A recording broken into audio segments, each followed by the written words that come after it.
In the scorching summer of 1683, the gates of Vienna trembled under a shadow darker than any Europe had ever witnessed. Beyond the city walls stretched an army so vast that chroniclers would struggle to count its numbers. Banners bearing the crescent moon rippled in the wind above a sea of steel and silk that extended to every horizon. This was not merely an invasion, this was the final gambit of an empire. At the head of this colossal force rode Grand Vizier Kara Mustafa Pasha, a man whose ambitions matched the size of his army. His target was not just Vienna, but the very soul of Christendom itself. If Vienna fell, the road to Paris lay open. If Vienna fell, the Ottoman crescent would fly over every cathedral from the Danube to the Atlantic. The fate of an entire civilization hung in the balance. But this is not a story of inevitable conquest. This is the story of how two unlikely allies, bound by faith and desperation, stood against impossible odds and saved Europe from Ottoman domination. This is the story of how Polish King Jan Sobieski and Austrian defenders turned the tide of history in a battle so decisive that it would echo through the centuries. The Ottoman Empire under Sultan Mehmed IV was at its zenith, a military machine that had been expanding westward for over 2 centuries. From their strongholds in Constantinople, Ottoman armies had swept through the Balkans, conquered Hungary, and twice before had hammered at the gates of Vienna itself. Yet by 1683, the political landscape of Europe was shifting in ways that would prove crucial to Vienna's survival. In the gilded chambers of the Vatican, Pope Innocent XI watched with growing alarm as Ottoman power reached ever deeper into Christian lands. He began weaving together what would become known as the Holy League, a coalition of Christian powers united by necessity against their common enemy. The diplomatic challenges were immense. European powers had spent centuries fighting each other with as much fervor as they had ever shown against the Ottomans. The Holy Roman Empire, fragmented into countless competing principalities, struggled to present a unified front. France under Louis XIV actively worked against any anti-Ottoman alliance, preferring to maintain their traditional partnership with the Turks as a counterweight to Habsburg power. Poland, though battle-hardened from decades of warfare against both Ottomans and Russians, was torn by internal political divisions and French-funded opposition to any alliance with Austria. But Innocent XI possessed both the spiritual authority and the financial resources to overcome these obstacles. Papal gold flowed to Warsaw, backing Poland's participation with 200,000 imperial thalers. Diplomatic envoys crisscrossed Europe, carrying promises and threats in equal measure. Slowly, painfully, the Holy League began to take shape. The Holy Roman Empire provided the foundation, joined by the Polish-Lithuanian Commonwealth and the Republic of Venice. Even traditionally neutral Brandenburg-Prussia pledged troops and funds, recognizing that Ottoman victory would threaten their own territories. The man who would ultimately lead this coalition was unlike any monarch of his age. Jan III Sobieski of Poland was a warrior king in the truest sense, a commander who had earned his crown through victory on the battlefield rather than inheritance alone. 10 years earlier, at the Battle of Kotin, he had dealt the Ottomans a crushing defeat that announced Poland's emergence as a major European power. Tall, charismatic, and possessed of an almost supernatural ability to inspire loyalty among his troops, Sobieski embodied the martial virtues that the age demanded. Yet even as this alliance slowly coalesced, the Ottoman war machine was already in motion. Grand Vizier Kara Mustafa Pasha had spent months preparing for what he intended to be the final campaign. From every corner of the vast Ottoman Empire, troops converged on the staging areas in the Balkans.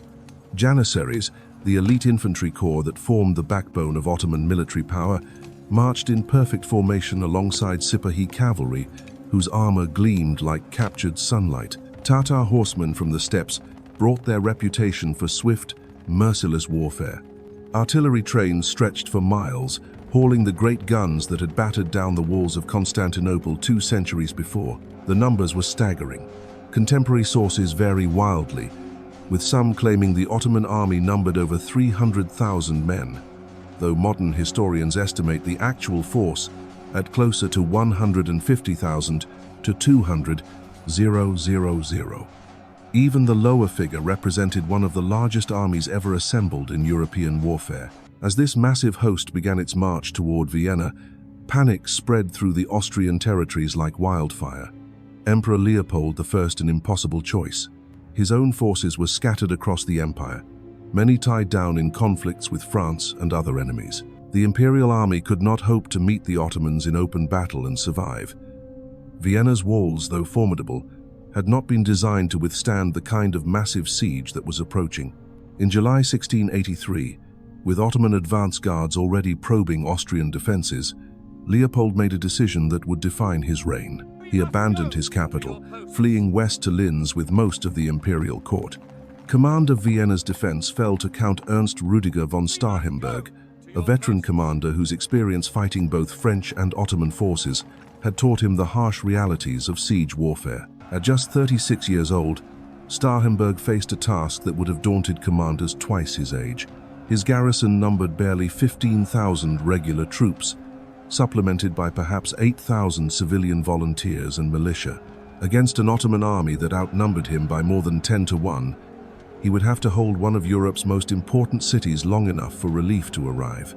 Starhemberg's preparations revealed both his military genius and his understanding of the desperate nature of the coming fight. Working with Duke Charles of Lorraine before the latter's departure with the emperor, he ordered the systematic destruction of Vienna's suburbs. Houses that had stood for generations were torn down, their timber and stone used to strengthen the city's fortifications. The cleared ground would deny the Ottomans cover for their approach, forcing them to advance across open terrain under the guns of the defenders. The Count's attention to detail extended to every aspect of the city's defense. Artillery was concentrated at the most vulnerable points along the walls. Companies of firefighters were organized to combat the incendiary weapons that Ottoman siege specialists were known to employ. Supply depots were established throughout the city to ensure that ammunition and provisions could reach the walls even under the heaviest bombardment. Yet perhaps Starhemberg's greatest achievement was maintaining the morale of Vienna's population as the Ottoman host approached. The memory of Perchtoldsdorf was fresh in every mind. This town south of Vienna had surrendered to Ottoman forces after being promised mercy, only to see its entire population massacred once the gates were opened.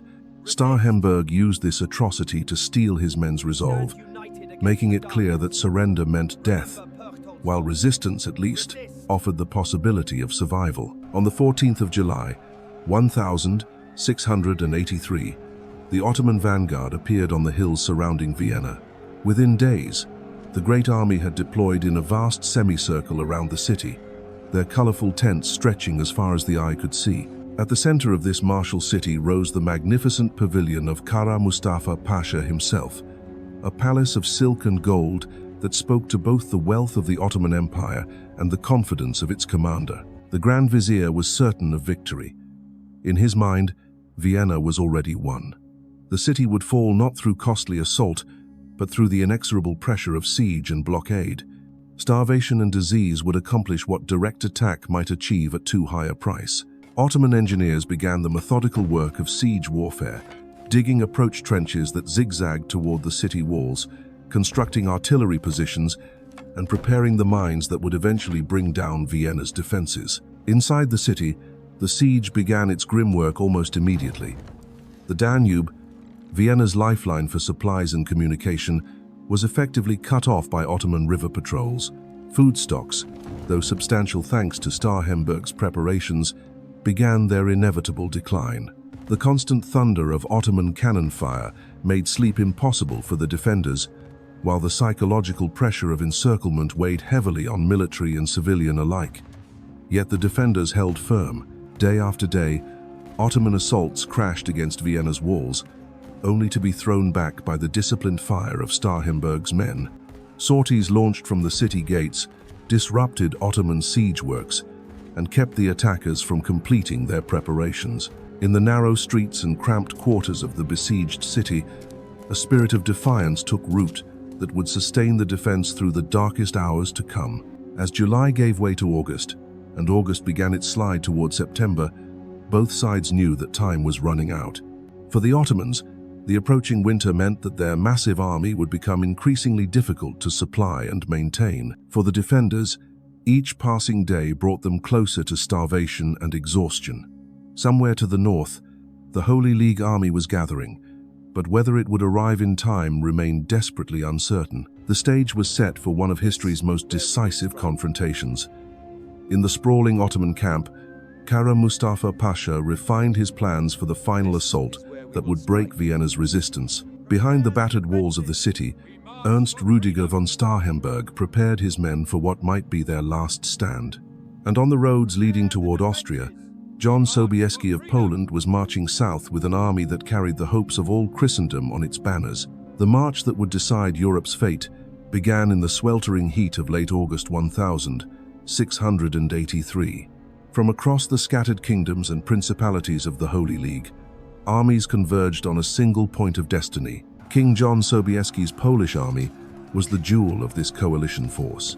21,000 battle-hardened veterans marched under the White Eagle banner of Poland, their ranks dominated by the most feared cavalry in Europe. The Winged Hussars rode at their head, an elite formation whose very appearance struck terror into enemy hearts.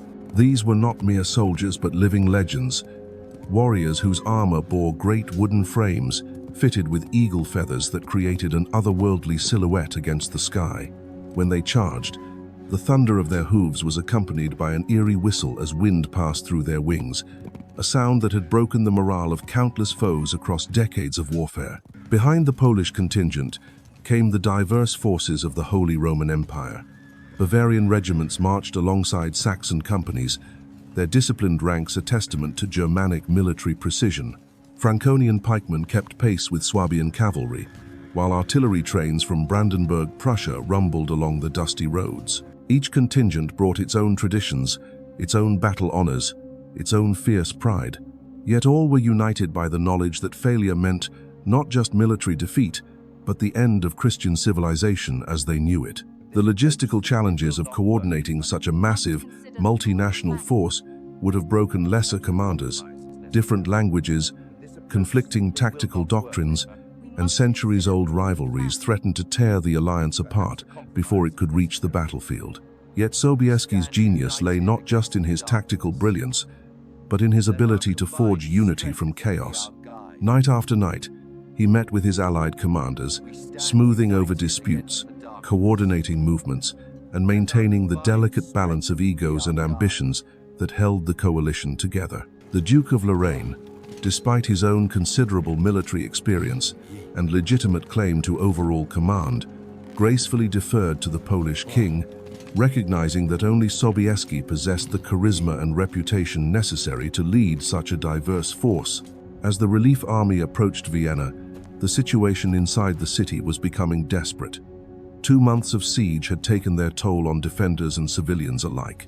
Food stores that had seemed adequate in July were now dangerously low. The constant bombardment had reduced sections of Vienna's proud walls to rubble, while Ottoman mines had brought down entire bastions in thunderous explosions that shook the city to its foundations. Starhemberg's garrison, though still defiant, was stretched to the breaking point.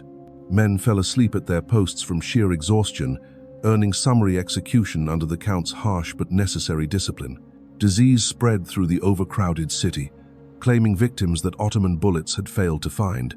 The civilian population, once eager to aid in the defense, now looked with hollow eyes toward the walls, wondering how much longer their city could endure.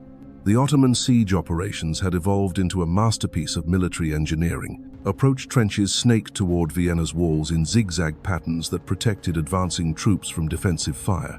Artillery positions, carefully sighted and protected by earthworks, maintained a constant bombardment that wore down both stone and morale. Most dangerous of all were the mines, tunnels dug beneath the city's foundations, where Ottoman sappers placed massive charges of gunpowder designed to bring down entire sections of the fortifications. Kara Mustafa Pasha watched these preparations with growing satisfaction in his magnificent pavilion, surrounded by the wealth and luxury that befitted his exalted station.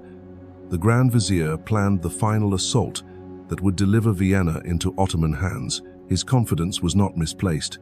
The city's walls were crumbling, its garrison was exhausted, and its supplies were nearly gone. Victory seemed only days away. Yet the Grand Vizier made a fatal miscalculation that would cost him everything: Convinced that no relief force could possibly reach Vienna in time, he had deployed his vast army in a siege formation that left it vulnerable to attack from outside. The majority of his elite Janissary units were committed to the trenches surrounding the city, while his cavalry was scattered across the countryside, foraging for supplies and maintaining loose watch over the approaches to Vienna. When reports began filtering in that a Christian army was approaching from the north, Kara Mustafa dismissed them as exaggerated rumors. Even if some enemy force was indeed marching toward Vienna, he reasoned, it could not possibly match the size and power of his own host. This arrogance would prove to be his undoing. As September dawned, the relief army was already closer than the Ottomans imagined. Sobieski's scouts had penetrated deep into Austrian territory, mapping Ottoman positions and identifying the weaknesses in their deployment. The Polish king studied their reports with the eye of a master tactician, already formulating the battle plan that would decide Europe's fate. The terrain around Vienna favored the attackers in ways that Kara Mustafa had failed to appreciate. The Vienna woods, a dense forest of oak and beech that covered the hills northwest of the city, provided perfect cover for the approaching relief force. Narrow paths and hidden valleys allowed large formations to move undetected, while the thick canopy concealed their movements from Ottoman observers. More importantly, the topography offered a perfect platform for the kind of massive cavalry charge that was Sobieski's specialty. The slopes of Kahlenberg Mountain provided a natural launching point from which thousands of horsemen could descend upon the Ottoman camp with devastating effect. The Polish king, surveying the ground with the practiced eye of a veteran commander, recognized immediately that the terrain offered him the opportunity to deliver a decisive blow. As the relief army took up positions in the Vienna woods, the final preparations began. Weapons were sharpened and armor polished. Horses were fed and rested in preparation for the ordeal to come. Priests moved through the ranks, offering blessings and hearing confessions from men who knew they might not survive the coming battle. The weight of history pressed down upon every soldier, from the humblest pikeman to the most exalted noble, as they prepared to fight for the survival of their civilization. In Vienna itself, the defenders sensed that the climax was approaching. Ottoman bombardments intensified as Kara Mustafa prepared for what he intended to be the final assault. Mines exploded with increasing frequency, bringing down towers and bastions in clouds of dust and debris.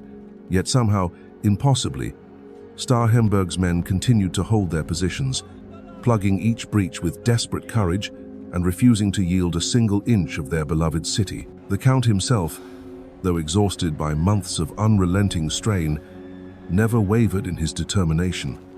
From the walls of Vienna, he could see the Ottoman preparations reaching their crescendo. Soon, he knew, would come the assault that would test every man's courage to its absolute limit. Whether relief would arrive in time remained uncertain, but Starhemberg was prepared to fight to the last man if necessary. The stage was set for the 12th of September, 1683, a date that would be remembered as long as European civilization endured. In the Ottoman camp, final preparations were underway for the assault that would deliver Vienna and open the road to Paris. Behind Vienna's battered walls, the defenders prepared for what might be their final stand. And in the Vienna woods, the largest relief army ever assembled in Christian Europe prepared to descend from the hills in a charge that would shake the very foundations of the world.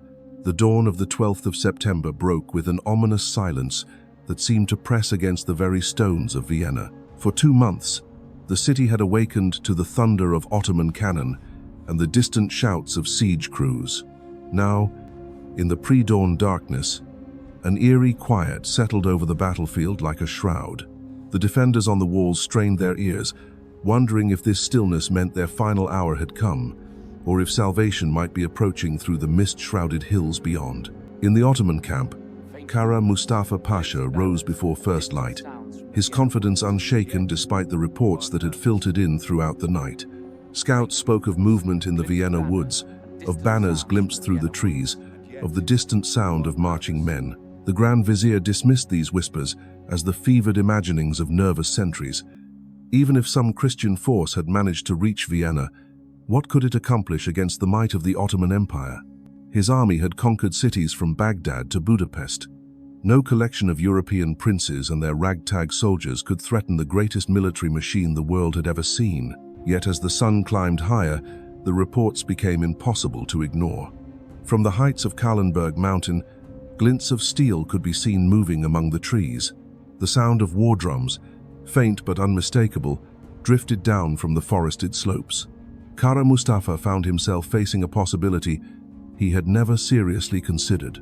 A relief army had indeed arrived, and it was larger than his spies had reported. High above the Ottoman camp, King Jan Sobieski stood among the ancient oaks of the Vienna woods, his weathered face scanning the vast enemy host spread out below. The sight would have daunted lesser men. Ottoman tents stretched to every horizon, their colorful pavilions and banners creating a tapestry of martial splendor that spoke to centuries of conquest and victory. Siege lines snaked around Vienna's battered walls like the coils of some great serpent, while artillery positions bristled with the bronze muzzles of the great guns that had brought down the walls of Constantinople. But Sobieski saw something else in that sprawling encampment.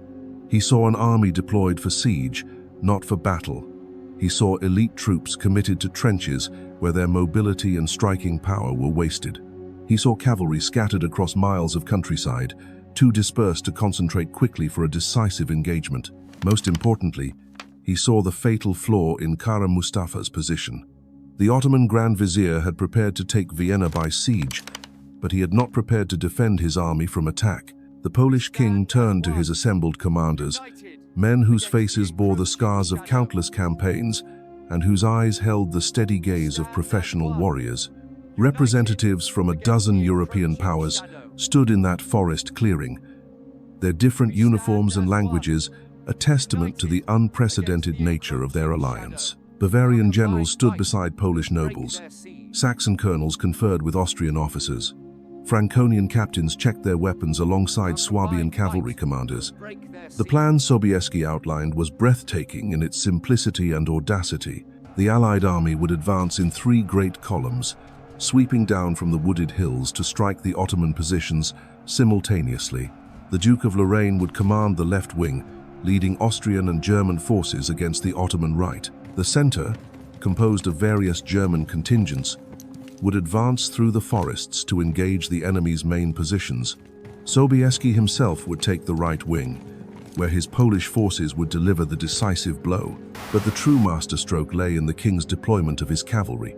20,000 horsemen, the largest concentration of heavy cavalry ever assembled on a European battlefield, would remain hidden in the woods until the moment was right. Then, in a single devastating charge, they would sweep down Kahlenberg Mountain like an avalanche of steel and horseflesh, smashing through the Ottoman lines and driving straight for the heart of their camp. The psychological impact of this plan was as important as its tactical merits. For months, the defenders of Vienna had endured the grinding horror of siege warfare, watching their city crumble around them while hoping desperately for salvation. Now, at last, that salvation was at hand. From the walls of Vienna, observers could see the glint of weapons among the trees, could hear the distant sound of trumpets echoing through the hills. Word spread through the city like wildfire. The relief army had arrived. King Sobieski was here. The final battle was about to begin. Inside Vienna's walls, Count Starhemberg received the news with a mixture of relief and grim determination. His garrison was at the end of its strength, reduced by casualties and disease to perhaps half its original numbers. The walls bore the scars of 2 months of bombardment, with entire sections reduced to rubble, held together by timber and desperate courage. Supplies were nearly exhausted, and the civilian population hovered on the edge of starvation. Yet the Count knew that Vienna's ordeal was not yet over. The approaching battle would be the most dangerous moment of all. If the relief army failed, if Sobieski's assault was repelled, then the city would fall within days. Starhemberg gathered his officers and issued final orders. Every man who could hold a weapon would man the walls. When the battle began, Vienna's defenders would launch their own attack, striking at the Ottoman siege lines from behind to support Sobieski's assault. The thunder of 20,000 hooves shattered the morning air as Sobieski's cavalry erupted from the Vienna woods in the largest charge in military history. The Winged Hussars led the avalanche of steel, their feathered wings creating an otherworldly roar that struck terror into Ottoman hearts. What followed was not merely a battle, but the complete collapse of an empire's dreams. Kara Mustafa's mighty host, caught between the relief army's hammer and Vienna's anvil, shattered like glass against stone. By evening, the Grand Vizier was fleeing toward Belgrade, leaving behind the wreckage of Ottoman ambitions scattered across the Austrian plains. The victory at Vienna did more than save a single city. It marked the high tide of Ottoman expansion and the beginning of their long retreat from European soil. The Holy League's triumph unleashed a cascade of victories that would drive the Turks back across the Balkans, liberating Hungary and opening the road to the Black Sea. But the true legacy of the 12th of September, 1683, lies not in the territories won nor the armies defeated. It lies in the demonstration that when civilization itself stands threatened, ordinary men can rise to extraordinary heights. From Starhemberg's iron-willed defense to Sobieski's thunderous charge, from the Pope's diplomatic genius to the common soldiers who held the walls, Vienna proved that the human spirit, when united by common cause, remains unconquerable. The gates of Vienna had held, and with them, the future of the West.